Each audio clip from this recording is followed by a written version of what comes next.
ఆంధ్రప్రదేశ్ రాష్ట్రంలో కాంగ్రెస్ పార్టీ బలోపేతానికి అధిష్టానం ఏ విధంగా కృషి చేస్తుంది? ఇదే విషయంపై మనతో మాట్లాడిన ప్రస్తుతం పశ్చిమ గోదావరి జిల్లా కాంగ్రెస్ పార్టీ అధ్యక్షులు అంకెం సీతారాం మనతో ఉన్నారు. సార్ నమస్తే సార్. సార్ ముందుగా మీకు నూతనంగా ఎన్నికబడినందుకు శుభాకాంక్షలు సార్.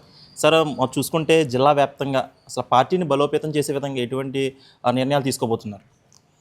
గతంలో కన్నా కాంగ్రెస్ పార్టీ పూర్వవైభవం దిశగా మా రాష్ట్ర అధ్యక్షురాలు వై షర్మిలారెడ్డి గారు మరియు కొప్పుల రాజు గారు, అలాగే వర్కింగ్ ప్రెసిడెంట్ రాహుల్ గాంధీ గారి ఆధ్వర్యంలో ప్రతి జిల్లాలో కూడా జిల్లా కమిటీ మరియు మండల కమిటీ, గ్రామ స్థాయిలో కూడా మీ జిల్లా అధ్యక్షులందరం కూడా గ్రామ స్థాయిలోకి వెళ్ళి గ్రామ కమిటీలు ఏర్పాటు చేయడం జరుగుతుంది. ఈ మంత్ ఎండింగ్ లోపల, ఫిబ్రవరి ఎండింగ్ లోపల గ్రామ స్థాయి ఏంటి, మండల స్థాయి ఏంటి మొత్తం అంతా కూడా మా పశ్చిమ గోదావరి జిల్లాలో వస్తే జిల్లాలో జంబో కమిటీ చేయడానికి చూస్తున్నాం. ఎంతోమంది గతంలో కూడా ఎంతోమంది పెద్ద పెద్ద వాళ్ళు అందరూ కూడా జిల్లా అధ్యక్షులు చేశారు. అలాగే జిల్లాలో మా 7 నియోజకవర్గాల్లో మా నరసాపురం పార్లమెంట్లో కాంగ్రెస్ పార్టీలో ప్రతి గ్రామంలో కూడా కాంగ్రెస్ పార్టీ జెండా రెపరెపలాడే అవకాశం కంపల్సరీ కనిపిస్తుంది.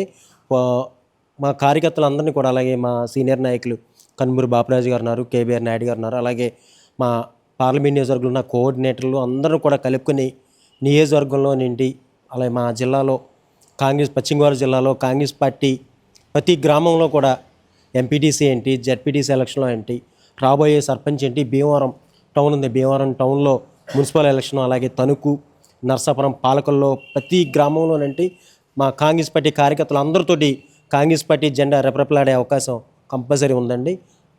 సో చూసుకుంటే గ్రామ స్థాయిలో చాలా లో లో లెవెల్లో ఉంది. అంటే చాలామందికి కాంగ్రెస్ అంటే మర్చిపోయిన స్థితిలోకి వెళ్ళిపోతున్నారు.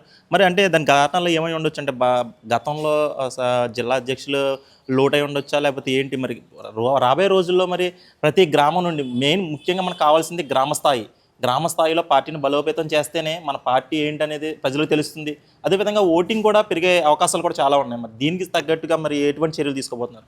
100% అండి. మనం భారత జాతీయ కాంగ్రెస్ పార్టీ మనకి ఈ రోజున భారతదేశం ఇంత అభివృద్ధి ఉందంటే కనుక ఇందిరాగాంధీ, మన రాహుల్ గాంధీ గారు, రాజీవ్ గాంధీ గారు, అలాగే గాంధీ గారు స్వతంత్రం తీసుకొచ్చిన ఏకైక పార్టీ ఏదైనా ఉందంటే కాంగ్రెస్ పార్టీ.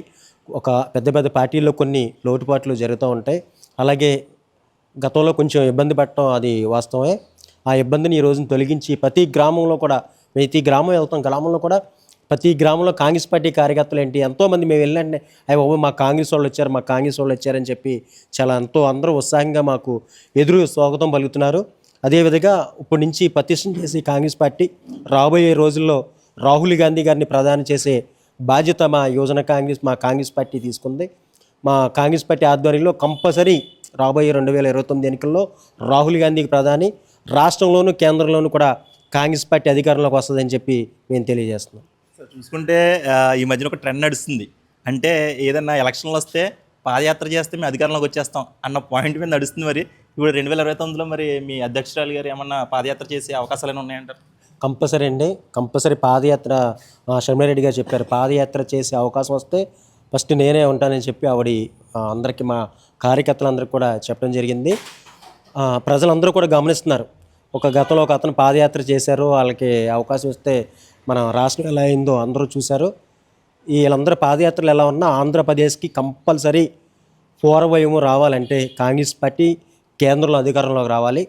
కేంద్రంలో అధికారంకి వచ్చిన వెంటనే మనకి వైజాగ్ స్టీల్ ప్లాంట్ ఏంటి, అలాగే మనకి డబల్ లైన్లు ఏంటి, మన అమరావతి ఇప్పుడు అటు ఇటు కాకుండా ఒక ఆగింది అమరావతి ఏంటి, పోలవరం ప్రాజెక్ట్ ఏంటి, ఆంధ్రప్రదేశ్ ముందుగా ప్రత్యేక హోదా వస్తే ఎంతోమందికి, కొన్ని వేల మందికి, లక్షల మందికి జాబులు వస్తాయి. అలాగే పెట్రోల్ రేట్లు ఏంటి, డీజిల్ ఏంటి, నిత్యావసర వస్తువులు అన్నీ కూడా తగ్గుతాయి. ముందుగా మనం ప్రజలందరూ కోరుకునేది ఇప్పుడు గత ప్రభుత్వం చూసాం, మతతత్వ పార్టీలను చూసాం.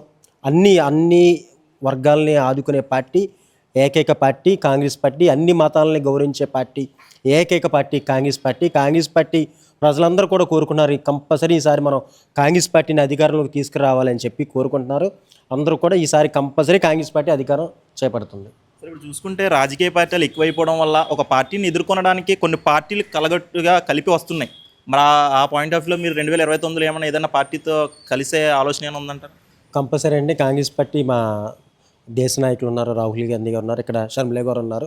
ఏ పార్టీతో పొత్తు పెట్టుకుంటే బాగుంటుందో వాళ్ళందరూ కేంద్రం రాష్ట్రం కలిపి నిర్ణయం తీసుకుంటారు. ఆ నిర్ణయానికి మేమంతా కూడా ఇక్కడ పశ్చిమ గోదావరి జిల్లాలో మేము వాళ్ళని ఏ నిర్ణయం తీసుకున్నా ఆ నిర్ణయాన్ని మేము ఇక్కడ అమలు చేయడానికి సిద్ధంగా ఉన్నాం. ఓకే, అంటే ఫైనల్గా పొత్తు ఉంటుంది కన్ఫామ్గా. అయితే ఇప్పుడు చూసుకుంటే ఇప్పుడు ఈ మధ్యకాలంలో కూటమి ప్రభుత్వం పరిపాలన విధానంలో అంటే ఇప్పుడు అదేంటి రాజధాని విషయంలో ప్రజల నుండి కొన్ని ఫండ్స్ కలెక్ట్ చేయాలనే ఉద్దేశంతో క్యూఆర్ కోడ్ని అయితే ప్రవేశపెట్టింది. మరి దీన్ని ఎలా చూసుకోవచ్చు అంటారు? కంపల్సరీ ఇప్పుడు చూసారు మీరు, ప్రజలందరూ కూడా గమనించాలి. కేవలం ఓన్లీ మన ఆంధ్రప్రదేశ్ వల్లే కేంద్ర ప్రభుత్వం, బీజేపీ ప్రభుత్వం కేంద్రంలో అధికారంలో ఉంది.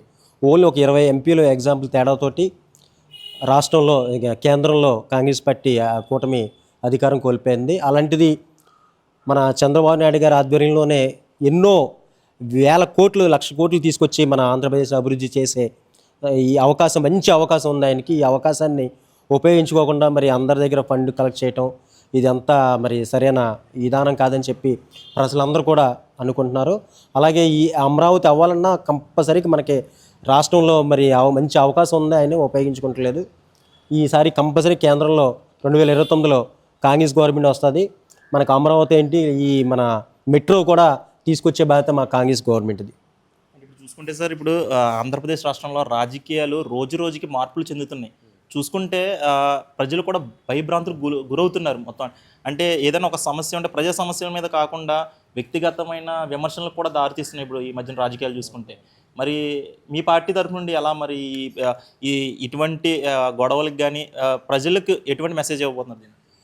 గతంలో చూసుకున్నారు, కాంగ్రెస్ గవర్నమెంట్ ఉండగా వైఎస్ రాజశేఖర రెడ్డి గారు పరిపాలించారు. అంతకుముందు ఎంతోమంది యోధులు ముఖ్యమంత్రి పరిపాలించారు. ఎప్పుడు కూడా ఎదుటి పార్టీని గౌరవించే పార్టీ కాంగ్రెస్ పార్టీ. ఏదైనా సమస్య ఉంటే ఏదైనా చూసుకోవాలని చెప్పి ఒకళ్ళ ఇంటి మీదకి వెళ్ళిపోయి దౌర్జన్యం చేయటం, ఈ బూతులు తిట్టాలి, ఇలాంటివి ఎప్పుడు కూడా ఈ మన కాంగ్రెస్ పార్టీ ఎప్పుడు ప్రజల పక్షాన ఉంటుంది, కానీ ఎప్పుడు ఇలాంటి తిట్లు కానీ అలాంటిది ఏం చేయదు. ఇప్పుడు 2 ప్రభుత్వాలు చూస్తున్నాం, మన ఆంధ్రప్రదేశ్లో 2 పార్టీలు కొట్టుకోవటం ప్రజలందరూ కూడా గమనిస్తున్నారు. అయ్యో ఇలాంటి పార్టీలకి మనం ఓట్లు వేసామా, ఏళ్ళలో చూసుకున్నారు.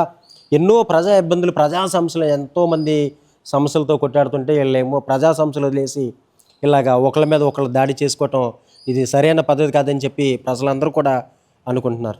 Thank you sir. ఇది సీతారాం గారు చెప్తుంది. రాబోయే రోజుల్లో ప్రజలందరిలోకి కూడా పార్టీని తీసుకెళ్లే విధంగా, బలోపేతం చేసే విధంగా అయితే మొత్తం కేడర్ అంతా పనిచేసే విధంగా అయితే జిల్లా వ్యాప్తంగా మేము వర్క్ అంతా కూడా చేసే విధంగా మేము చూస్తామని చెప్పి సీతారాం గారు చెప్తున్నారు. అదేవిధంగా రాబోయే రోజుల్లో 2029 ఎలక్షన్లో కూటమి ప్రభుత్వం అదేవిధంగా రాజకీయ పార్టీలన్నింటినీ కూడా ఓడించి మేము అధికారంలోకి వచ్చే విధంగా కృషి చేస్తాం. పొత్తుండే అవకాశం ఉన్నా సరే మేము పొత్తుతో ఎన్నికల్లో పోటీ చేసే విధంగా కృషి చేస్తారు అధిష్టానం నిర్ణయం బట్టి అని చెప్పేసి సీతారాం చెప్తున్నారు. ఇది ఇక్కడ పరిస్థితి. వీడియో జర్నలిస్ట్ ఆదితో సాయిరాం, ఇట్స్ యూటీవీ, పశ్చిమ గోదావరి జిల్లా.